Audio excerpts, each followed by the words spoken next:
as a little bit of a refresher, and for those that haven't been to any of our webinars before, phoenixNAP is a global IT infrastructure as a service company with locations all over the world.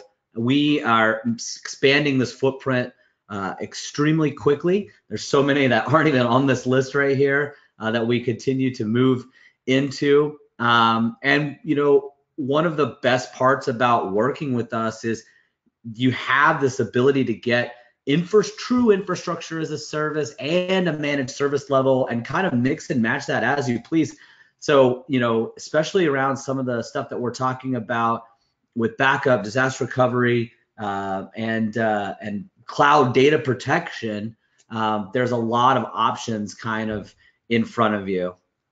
And so we look through this whole platform and we really try to mix and mash all of the platform services that we have and give you the ability to really have not only multiple different types of production choices, but also multiple types of disaster recovery target choices. And I think that's pretty unique as we look at the industry landscape. And again, I'm not going to talk about really any of the stuff here except for some of the backup disaster recovery components today. But you know, you can grab our digital booklet in the handouts and the presentation as well if you kind of want to look through it in some more detail. And so with that, I'm going to turn it over to Brandon, who's going to kind of walk through some of Veeam's take on Office 365 and data protection. And I'm going to kind of come back towards the end and talk a little bit about what we're doing that makes phoenixNAP unique in this service delivery model. With that, Brandon, take it away. Thanks a lot, William. So we can start by taking a look at this first slide here. And it's the age-old question of why do I need a backup of Office 365? And, you know, a lot of people seem to think that everything's in the cloud, so everything is taken care of. That includes the infrastructure, the security, the data itself, right? But that's really not true. The reality is that Microsoft Office 365 is only offering you a service, a platform to host your Exchange data. And we'll see as we go along that there's what we call a shared responsibility model that we'll get into here in just a moment.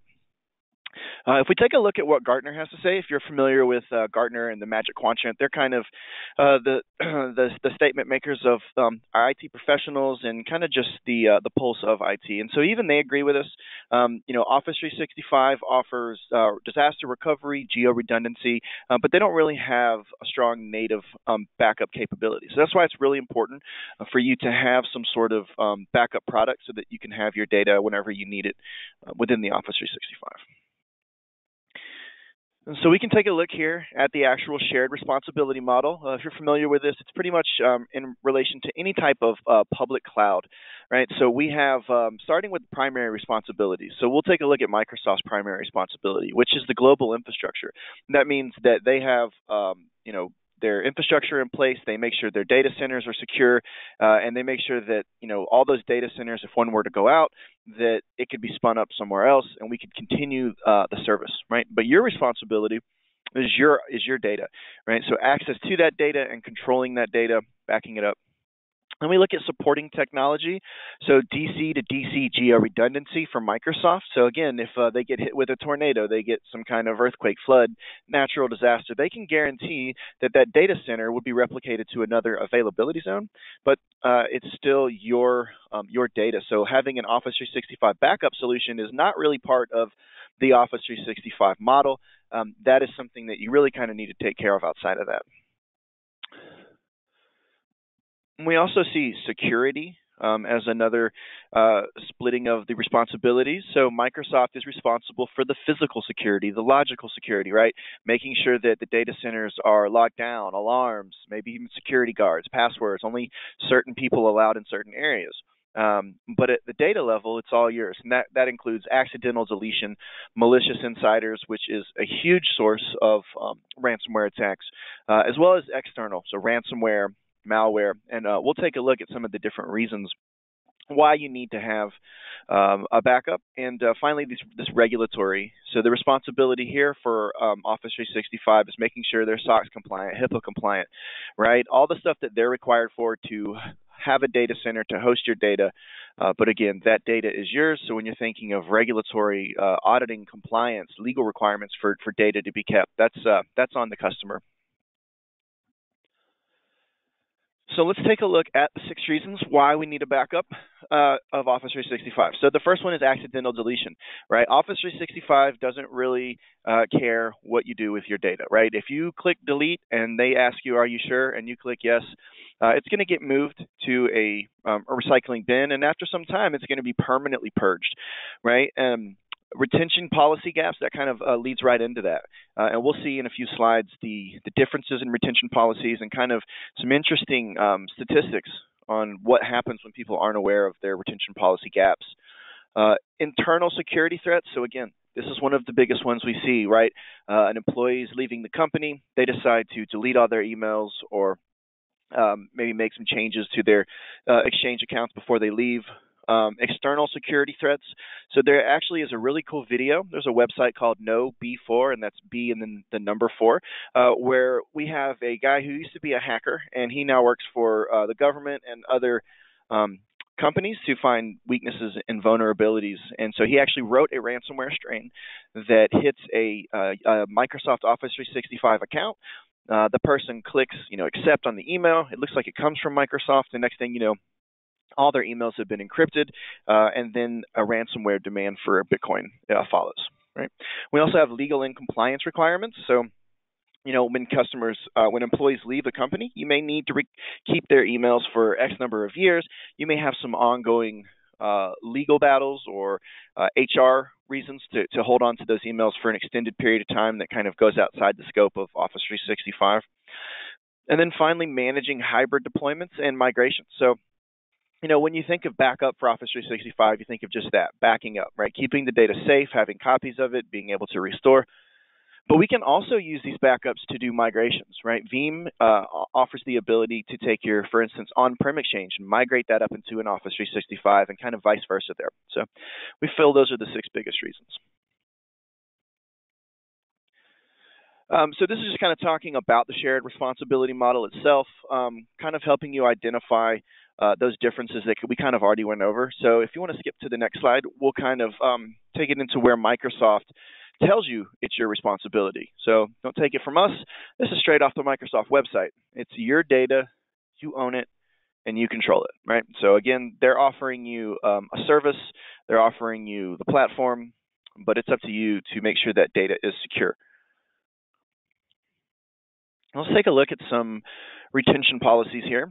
So this is a typical retention policy by default within Office 365. Now, when we lay it out in this nice chart and you're just, watching a WebEx, it doesn't seem that hard to maybe get a hold of this and kind of keep track. But, in the real world, when you're super busy day after day and, you have tons of emails, you have CEOs and C-level execs, and you have your regular employees, you may have to have different retention periods. And when it's not laid out like this, you may run into some issues.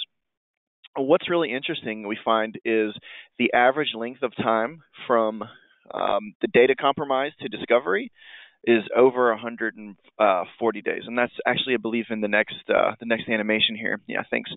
So, again, when we have these default settings of 30 days or 90 days, where Office 365 will purge your emails forever, by the time you realize that, it's a little too late. So, that's the great thing about Veeam. Office 365 as well as phoenixNAP is we give you the ability to keep your data for as long as you need. And William, I know phoenixNAP has some specific things around their default retention and even some of the recovery options. Maybe you'd like to talk about that. Yeah, absolutely. So effectively, we're working with businesses and we're trying to give you a flat, predictable cost model for a service like this, right? So we've created a standard retention policy of 3 years that we're leveraging for most customers, but we're giving the customer the flexibility to tell us what they need. And we're not actively going in and charging them extra for that. So if you tell me, hey, well, we need to keep it for 7 years, the price is the price of the price effectively, and it's important to understand that because it really allows you to address those red gaps, right? If you think that for whatever compliance, you need to keep some specific email boxes for 7 years. right? We're going to be able to do that for you, and really kind of also accomplish one of the basic tenets that Veeam's been preaching for years, right? This kind of 3-2-1 capability of multiple different types of media, one being offsite. When you're talking about geo redundancy and geo replication, that's not really they're just replicating active change. They're just replicating the stuff as it happens effectively to another data center. It's disaster recovery effectively, but it's not a true backup. It's not something that you can dip down into the to the guts of something you deleted forever ago and grab some mailbox or grab some file out of an email or whatever. And there's some pretty cool things that we can do around recovery as well. I've got kind of a example here when we look at our ability to do stuff, which we'll talk about all the different options in the next slide, but also our customers' ability to go in and do this themselves. This is leveraging the Veeam Explorer for Microsoft Exchange. You can leverage this product without a Veeam license. You actively do exactly what you see right here. You can reach into our cloud repository, grab one specific email from one specific folder, search it. You have full search capabilities to be able to go find something by subject, by date sent, sender, whatever it is, and grab it. And then when you get to restore to or export to, the options become pretty endless, right? And I've seen some really cool stuff, like different exchange exportation. So let's say you've got multiple organizations and you're trying to get an email to someone. You could actually take an email out of an Office 365 mailbox and restore it to an on-prem exchange of some different organization, as long as you're an administrator of both those organizations and have the authority to do that. There's a lot of really cool stuff you can do with the self-service capabilities. But as this is a managed service, you don't have to do it yourself, right? We will work with you to actively respond to these different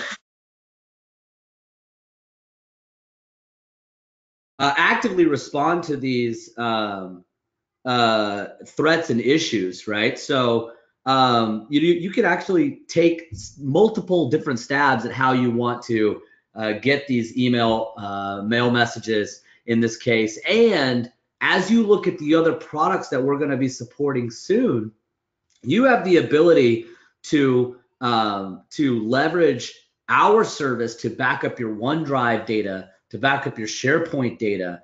And if you take a look at this kind of eyeball slide, so to speak, you have the ability to do a ton of things with it, right? I mean, it's just crazy. All of this from the product or through us as a managed service. So a very exciting kind of product line. I think one of the best things to kind of walk through on this from a technical perspective is really how we help customers that are using hybrid deployment. Brandon mentioned it a little bit in the ability to work with hybrid deployments, but that's something that isn't going to be possible for you to do if you're just using Office 365 backup tools natively, or they don't even have backup tools natively. But let's say you're using the archive and you've extended your archive, to 1 month as it showed in a different slide. So you're archiving everything after a month. It can really help that gap that they were showing there, but it's not going to help you if you're still doing on-prem Exchange. And this is kind of a one-stop shop for that. So I think that there's a ton of value in what we've put together with Veeam, especially when you look at it starting at $3 a mailbox, right, and going down from there. So it's a pretty aggressive price point to have all of these different features and functions at your fingertips.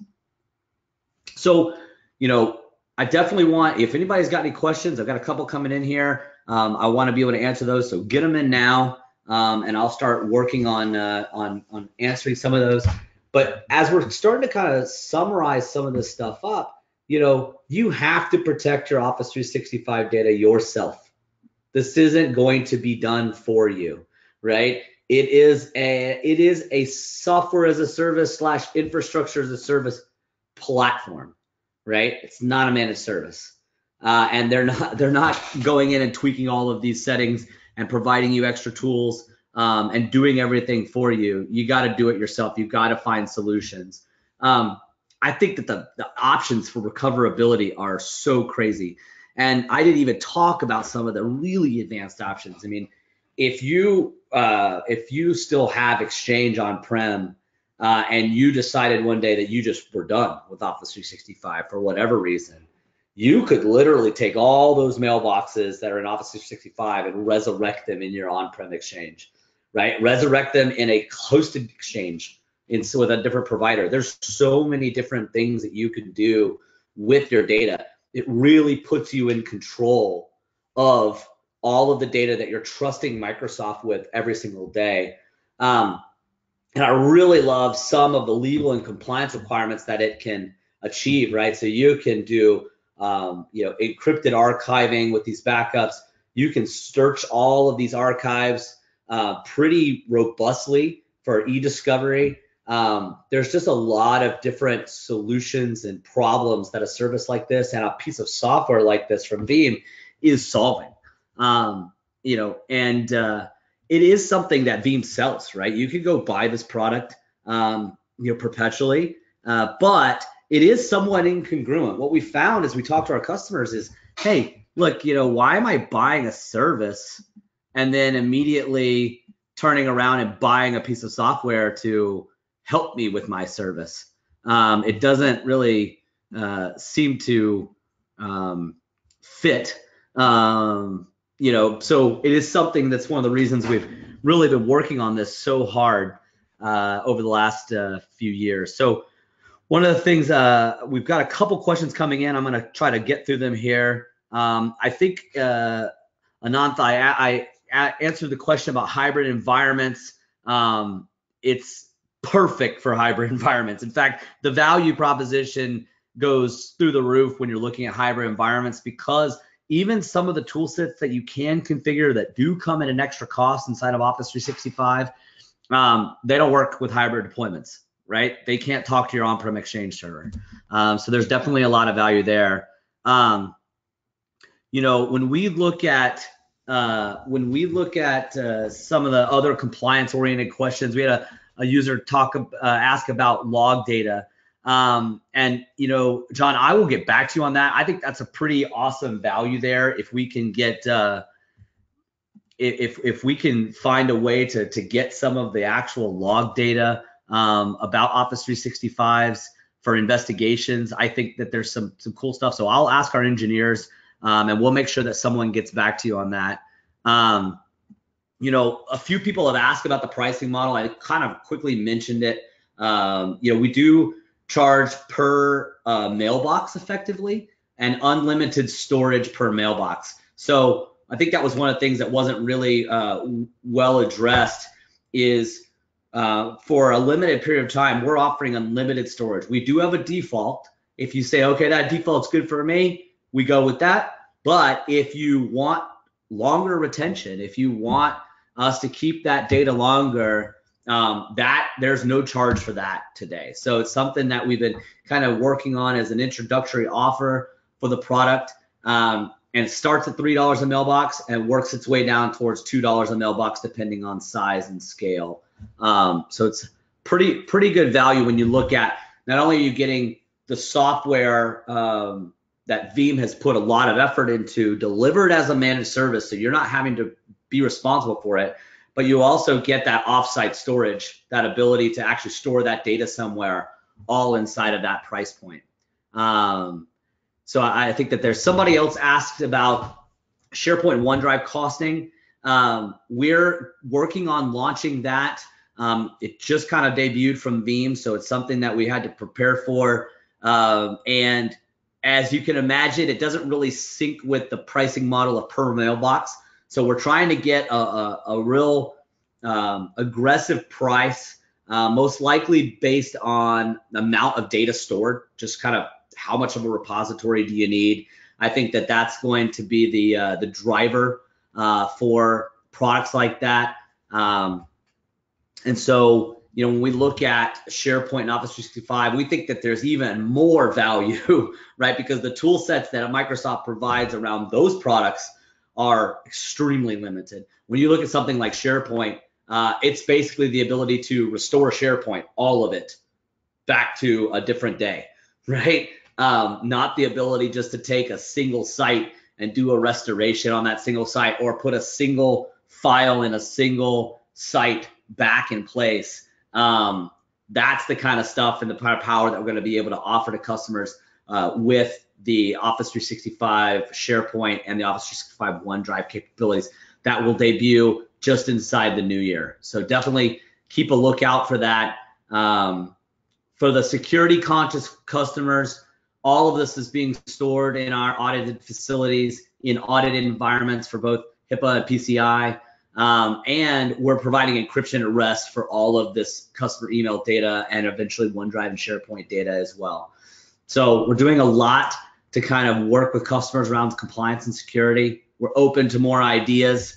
If people have more things that they need addressed, we will definitely take them as they come. But those are the ones that really resonated for us generally and as it pertains to this product. So let me see if I got a couple more questions here. I want to try to make sure everybody gets back to their day. I'll answer a couple of these kind of offline. Let's see here, what else? Someone asked a little bit about Azure Information Protection. I want to kind of address that a little bit. Azure Information Protection is just basically a rights management tool set. And without the underlying rights management controls or the ability to execute that platform, it's impossible for us, unfortunately, to preserve that metadata around. Now, if you restore a VM or sort of VM, an email or an email box, you restore that into Office 365, the AIP components are still valid on those assets. But if you were to go and export it to PST via self-service or through our managed service, there's nothing to prevent that from occurring. So that's kind of the limitations around AIP. There's some more nitty gritty to that we can walk through for customers that are really interested. So that's kind of all I say. We had another question. Someone asked, is it licensed per user mailbox or for each and every mailbox, or is it just on shared mailbox that do not require Office 365 license?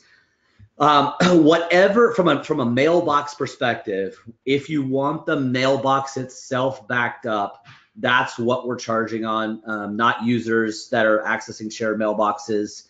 So that's kind of how it works today. There are some ability to create kind of exclusions and inclusions, that may be relevant in the future once our offer expires. And if we decide to limit the amount of storage per user, you could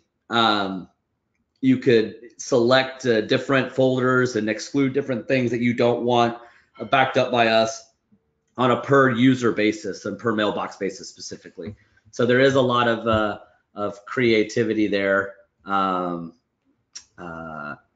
that perspective.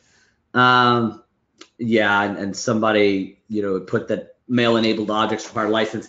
It's not for your entire account. So one of the cool things that we don't do is we don't make you back up every mailbox in your account. If you just want to do 200 mailboxes out of 5,000, and that helps you from a pricing perspective, from a compliance perspective, that is absolutely all right with us. Somebody asked about AvePoint solution. I'm not familiar with their solution, but we will definitely. Hey, William, I can take that one. Yeah, Brandon, go for it. So this is from our competitive intelligence team off the website. So according to Veeam's competitive intelligence, AvePoint, so first of all, they're just focused on these SaaS solutions. So if you also are already using Veeam for your VM backups, things like that, you're going to really have two separate products because AvePoint's not really good for that. Another thing is the lack of backup flexibility in terms of how often you can schedule, poor on-demand backups. So for for restoring those quickly, limited to folder exclusions. So there's a lot of things that you can't do in terms of what you can back up, what you don't want to back up. And then it also says limited extra restore points. No restore is email attachment. No simple download to computer. And rigid backups are stored in Azure storage with 1-year retention. So there's a lot of things that Veeam is better than AvePoint in terms of Office 365, mainly around flexibility of backup and restore, as well as retention and things like that. So awesome, Brandon. Thank you so much for that. Yep. Brandon, is there anything you wanted to kind of throw in there towards the end? Didn't know if you had anything else you wanted to say, but if not, then we'll just start wrapping things up. Yeah, no, not really. You kind of touched on some things earlier. I was thinking of some other use cases where these products come into play. We see companies that acquire other companies, and for instance, they want to take those smaller companies' SharePoint sites and migrate them into their SharePoint sites. We also have cases where someone has left the company, maybe a CEO, and their mailbox was removed from Office 365, and they were also removed from Active Directory.